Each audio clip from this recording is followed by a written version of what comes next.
Richard Rawlings was once a name that echoed through garages and living rooms across America. As the high-octane host of Fast and Loud, he turned his passion for cars into a full-blown television phenomenon. With his signature style, quick wit, and sharp business instincts, Rawlings took viewers on an adrenaline-fueled journey through the world of car restoration, flipping classic rides into dream machines. From junkyards to high-end auctions, his show was more than just entertainment. It was a reflection of his own rise from humble beginnings to automotive royalty. But behind the scenes of fast cars and roaring engines, there was a different story unfolding, one that would ultimately bring Richard Rawlings to his knees in a courtroom, surrounded not by chrome and horsepower, but by lawyers, judges, and stunned silence. The man who had built an empire on grit, charm, and hard work now stood accused of crimes that, if proven true, could unravel everything he had built. As the courtroom drama reached its climax, Rawlings, once defiant and confident, collapsed after hearing the sentence that would change his life forever. To understand how things reached this point, it's essential to look back at the empire Rawlings built. Gas Monkey Garage wasn't just a shop, it was a brand, a cultural icon. What started in a small Dallas garage grew into a global enterprise. Shirts, hats, drinks, restaurants. Rawlings was everywhere. He wasn't just building cars, he was building a lifestyle, and people loved it. Millions tuned in every week to see what wild project he'd take on next. He had the look, the swagger, and the hustle to back it all up. Rawlings was more than a mechanic. He was a businessman with a nose for opportunity. Every deal he made, every car he sold, every camera that captured his signature laugh, it all added to the legend. But as with many fast rises to fame, the spotlight can sometimes hide the shadows. The pressures of maintaining a public image, running a sprawling business, and keeping the money flowing can push even the sharpest minds toward questionable decisions. In court, it wasn't his TV persona that mattered. It wasn't about how many Mustangs he restored or how many engines he rebuilt. It was about facts, figures, contracts, and intent. Allegations began to swirl about financial misconduct, mismanagement of investor funds, and tax irregularities. The man who had once inspired confidence in boardrooms and garages alike now found himself surrounded by legal experts dissecting every business move he had made over the past decade. The prosecution painted a damning picture.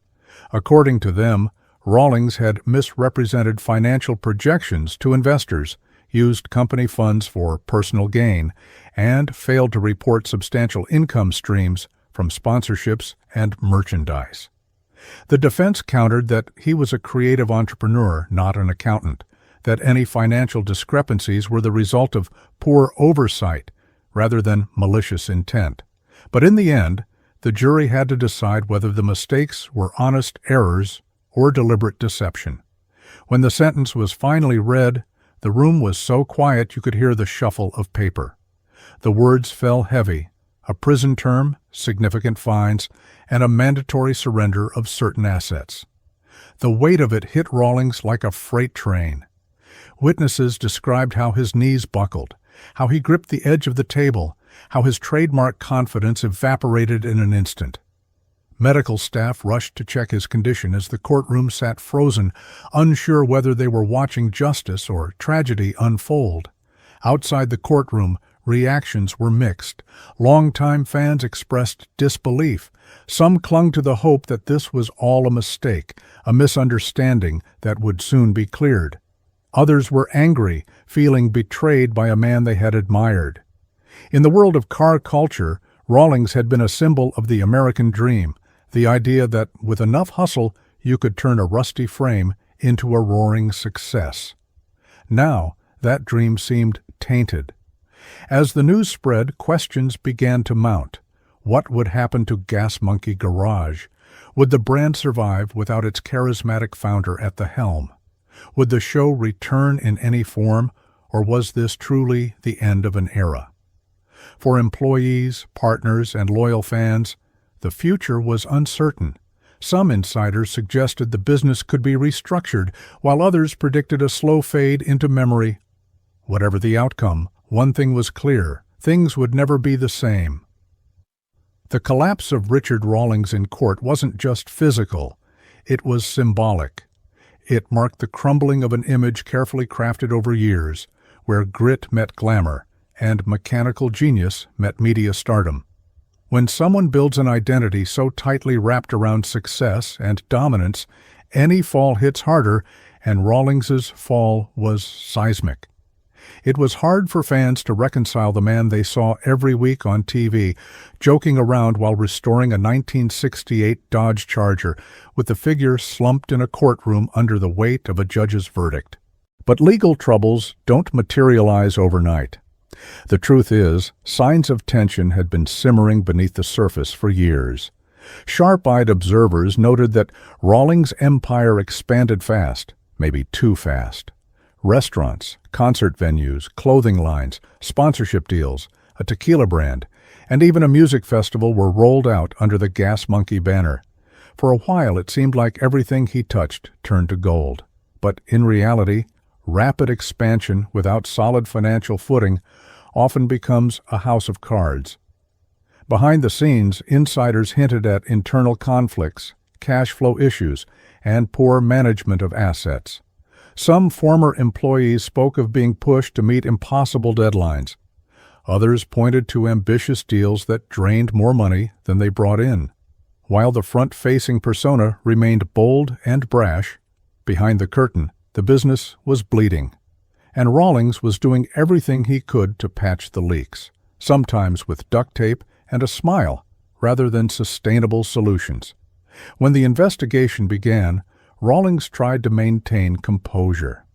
Publicly, he downplayed the accusations, calling them exaggerated and misleading. But privately, he was rattled. Legal battles are grueling, especially when they involve federal agencies with unlimited resources.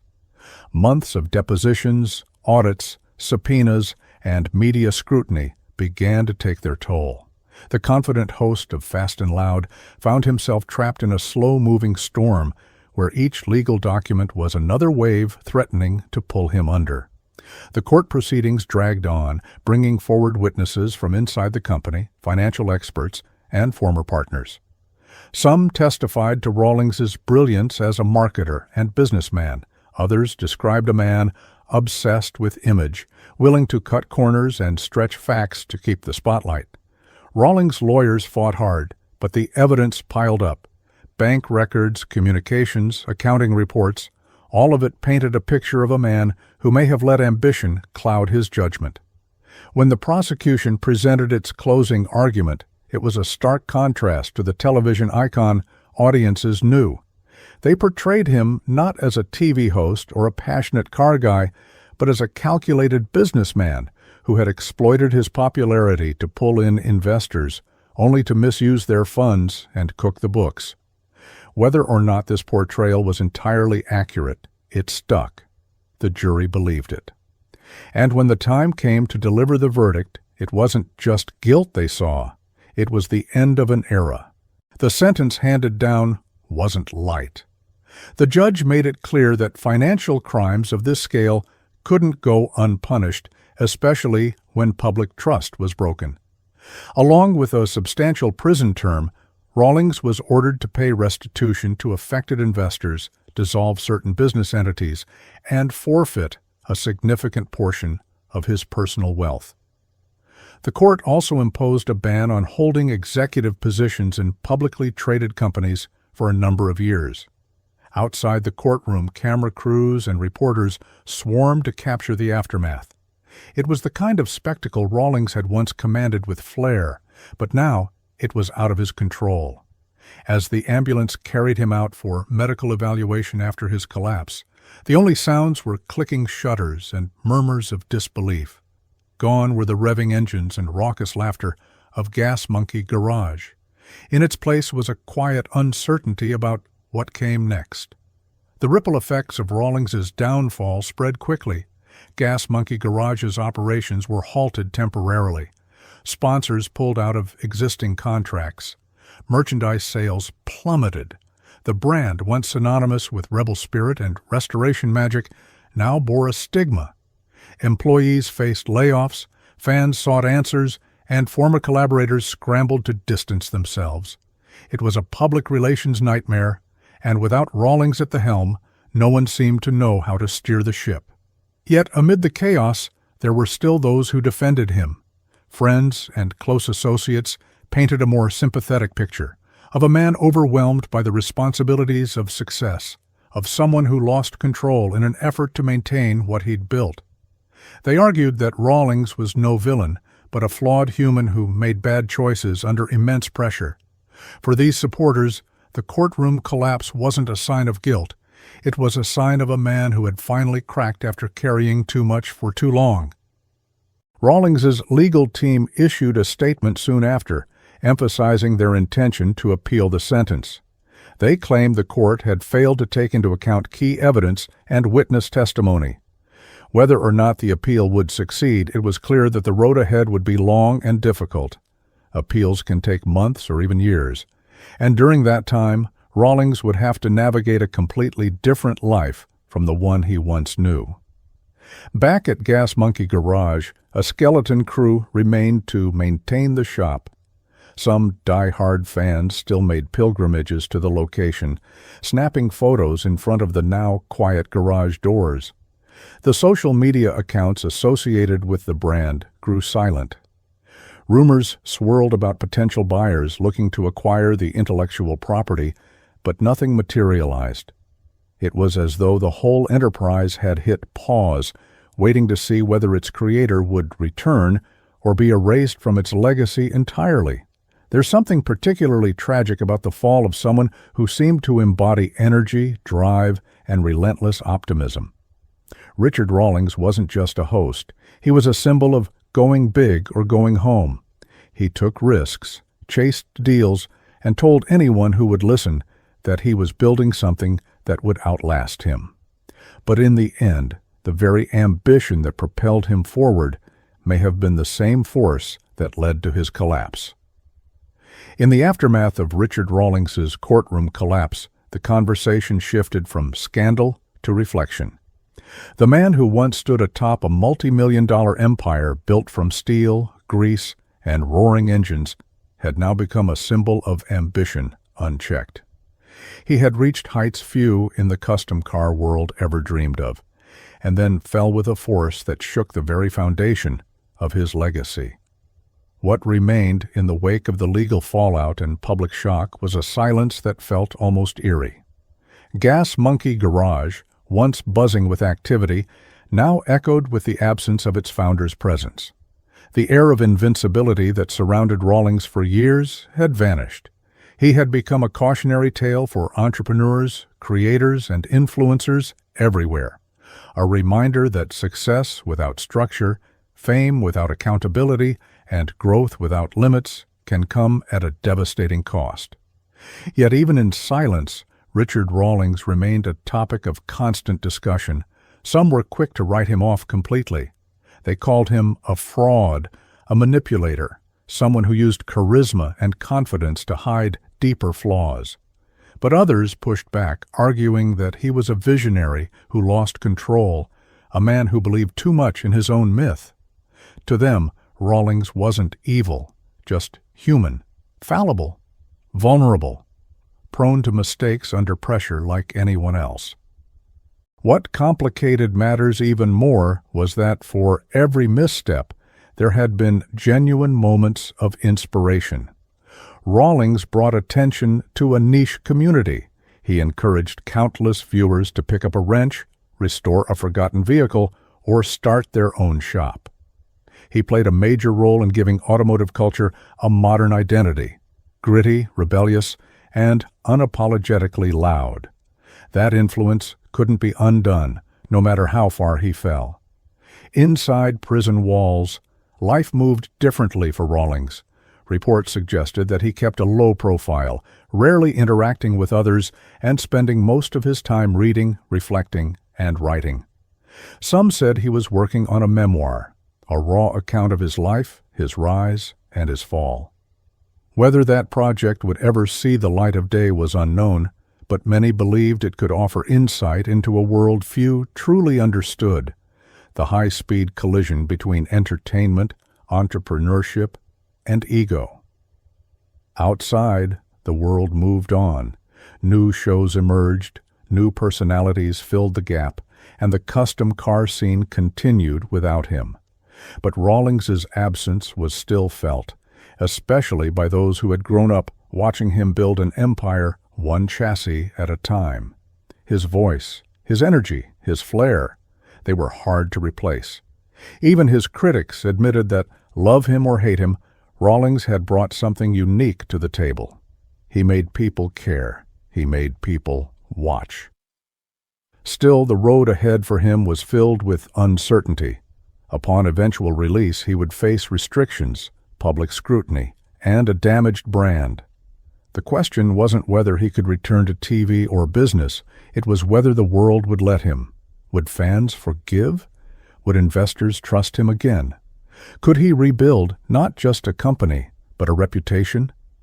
Time has a strange way of reshaping public perception.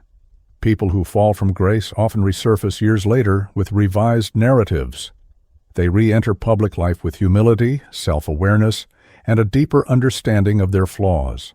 For Rawlings, that possibility still lingered. He could re-emerge, not as the cocky host of Fast and Loud, but as a humbled man with hard-won wisdom. But that version of his story would depend entirely on the choices he made from here on out. What's undeniable is that the collapse in court wasn't just a physical reaction to a prison sentence. It was an emotional breaking point, the moment all the pressure, guilt, and loss came crashing down. The look on his face, the sound of his body hitting the floor, the stunned silence that followed, it was a moment that will be remembered by everyone in that room. It wasn't just the end of a trial, it was the end of an era. And yet, from endings, new beginnings often emerge. Whether Richard Rawlings ever rebuilds his life or fades quietly into obscurity, his story will continue to be told. In barbershops and garages, in business schools and documentaries, his name will live on as both an icon and a lesson. A reminder that success can be thrilling but also dangerous, that fame can lift you and bury you, that even the fastest cars can crash. What remains now is reflection, not just for Rawlings, but for all who watched, supported, or idolized him. His fall isn't just about one man. It's about how easily ambition can go unchecked, how fame can distort judgment, and how pressure can erode even the strongest foundations. But it's also about the human capacity for growth, even in darkness. So as the doors of the courtroom closed and the media frenzy faded, the story of Richard Rawlings didn't end. It simply shifted lanes, from the fast and loud to the quiet and uncertain, from center stage to the back roads of reflection. Only time will tell whether this detour leads to redemption or remains a final sobering stop.